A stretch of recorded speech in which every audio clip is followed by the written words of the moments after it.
안녕하세요. 이석인의 와인탐구 이석인입니다. 오랜만에 뵙는데요. 잘 지내셨죠? 오랜만에 뵈니까 제가 다시 한번 제 소개를 조금 드리고 시작할까 해요. 저는 10년 넘게 와인 공부를 해온 영국의 WSET라고 하는 디플로마 자격을 가진 국제 와인 전문가이고요. 와인을 좀 보다 더 문화적인 맥락에서 바라보려고 하는 편인 것 같아요. 그리고 어떻게 하면 와인을 좀 더 풍성하게 즐길 수 있을까를 고민하는 편인 것 같고요. 그와 관련해서 또 책을 쓰는 작가이기도 합니다. 저서로는 최근에 쓴 프랑스 부르고뉴 기행인데요. 포도빛 바람이 불어오는 곳 부르고뉴라는 책이 출판이 되었고요. 또 와인의 역사를 다룬 제 첫 번째 책 포도에서 와인으로가 있습니다.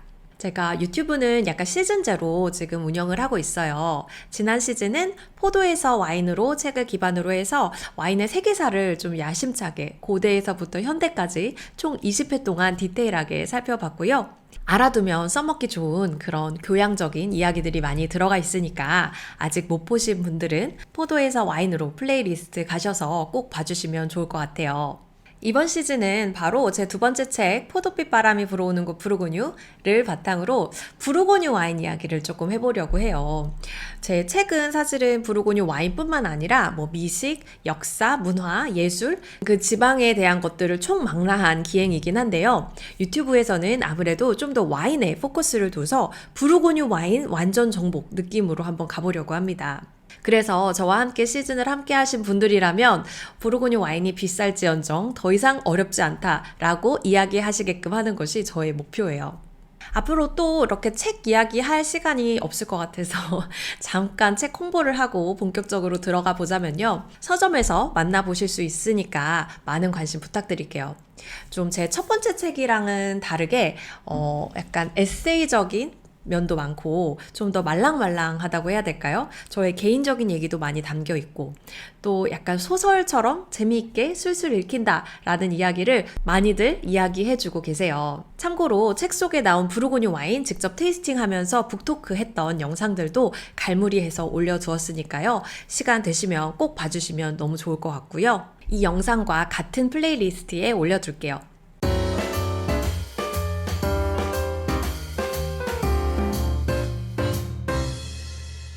자, 그럼 이제 제가 여러분을 설득할 거예요. 바로 여러분이 부르고뉴 와인을 알아야 할 3가지 이유 말이에요. 부르고뉴 와인 너무 어렵다던데. 나는 초보인데 뭐 부르고뉴 와인까지 알 필요가 있나? 이렇게 생각하시는 분도 계실 수 있는데요. 하지만 저는 와인 초보시라면, 와인 애호가시라면 말할 것도 없고요. 부르고뉴 와인은 꼭 한번 공부해 보시라고 적극적으로 말씀드리는 편이에요. 그 첫 번째 이유는 바로 부르고뉴 와인이야말로 와인의 클래식이고 정석인데다가 특히 와인에 있어서 굉장히 중요한 때루아라고 하는 개념, 그 개념의 화신이라고 해야 될까요? 그 개념의 정수인 게 바로 부르고뉴 와인이거든요. 그래서 부르고뉴 와인을 정말 A부터 Z까지 훑어보고 나면요. 솔직히 어느 와인 생산지든 이해하기가 훨씬 쉬워집니다. 부르고뉴 와인으로 좀 탄탄하게 뼈대를 만들어 놓고 와인을 시작하시는 것도 굉장히 좋은 방법이라고 생각해요. 그래서 제가 이번 시즌에 다룰 내용도요, 물론 이제 부르고뉴에만 해당하는 그런 내용도 물론 있겠지만, 때루아의 개념이라든지 품종의 특징, 또 와인에 있어서 체계나 등급 이런 것들을 좀 전반적으로 넓게 다루려고 해요. 그래서 어느 와인에도 적용할 수 있는 그런 개념들 함께 짚어가면서 시작하려고 하고요. 자, 그리고 부르고뉴 와인을 제가 추천드리는 두 번째 이유는 바로 부르고뉴 와인은 정말 와인 중에서도 아주 섬세하고 향으로 마시는 그런 와인이기 때문입니다. 지난번에 북토크 할 때 이제 소믈리에 님도 우리 부르고뉴 와인 같이 마시면서 이런저런 얘기 정말 많이 했는데 저 개인적으로 딴 얘기지만 그 북토크가 너무 재밌었어요. 그래서 영상 있으니까 꼭 봐주시고요. 아무튼 그때 소믈리에 님도 그런 얘기를 했는데 워낙 그러니까 부르고뉴 특히 피노누아 같은 경우에는 레드와인 품종 중에서도 가장 섬세하고 가장 향으로 마시는 그런 품종이기 때문에 까베르네 소비뇽이나 시라즈 이런 품종들에 익숙한 상태에서 피노누아를 마시는 것보다 피노누아에서 시작해서 좀 볼드한 품종으로 가는 것을 추천드린다라고 이야기하시더라고요.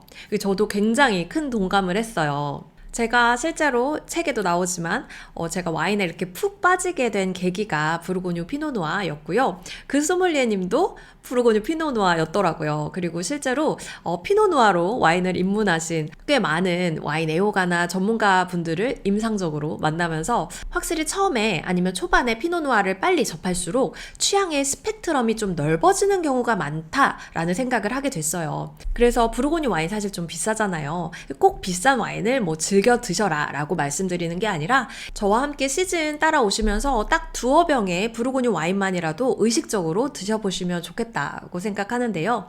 왜냐하면 그 섬세함이 또 우리의 새로운 감각을 열어줄 수도 있으니까요. 세 번째 이유는 부르고뉴 와인이라고 하는 존재가 인간의 역사와 문화랑 얼마나 밀접하게 연결되어 있는지를 보여주는 굉장히 좋은 사례라고 생각하기 때문이에요.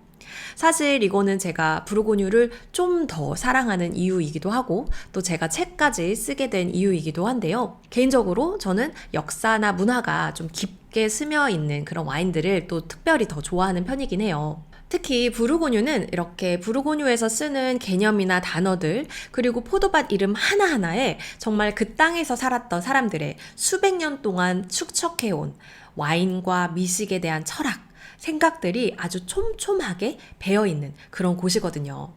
실제로 포도밭 이름이 7세기 이렇게 아주 이른 시기에 문헌에 기록된 사례가 있는 말할 것도 없이 역사와 전통이 오래된 지역이고요. 또 부르고뉴 와인에 이제 끌리마라고 하는 독특한 개념이 있어요. 그 개념은 2015년 유네스코 세계유산으로 등재가 되어 있기도 하고요. 세계적으로 가장 영향력 있고 유명한 와인 자선 경매라고 하면 이 부르고뉴 지방 본느의 오스피스드본에서 진행되는 자선 경매이죠. 또 상징적으로 역사상 최고가 낙찰 기록으로 언급되는 와인도 바로 부르고뉴의 로마네 꽁띠 와인입니다. 그래서 사실 이러한 상징들은 부르고뉴 와인이 정말 와인의 교양이다라고 말을 하는 이유이기도 하죠. 우리가 클래식 음악을 매일 듣지 않더라도요. 또 미술관을 매일매일 가서 그 작품들을 감상하지 않더라도 유명한 작품이나 작가들, 화가들 교양으로 알아두는 경우가 많잖아요.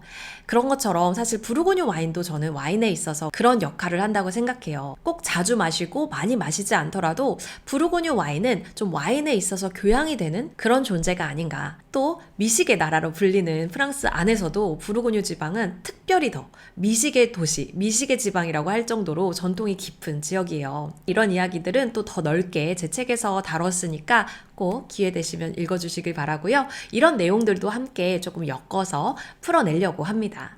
어떠신가요? 부르고뉴 와인 저와 함께 좀 알아가고 싶지 않으신가요? 그럼 와인에 빠지기 딱 좋은 순간 부르고뉴 와인 함께 해보도록 하고요. 다음 시간부터 재미있고 알찬 내용들로 준비해서 만나 뵙도록 하겠습니다. 그럼 다음 시간에 봬요. 안녕!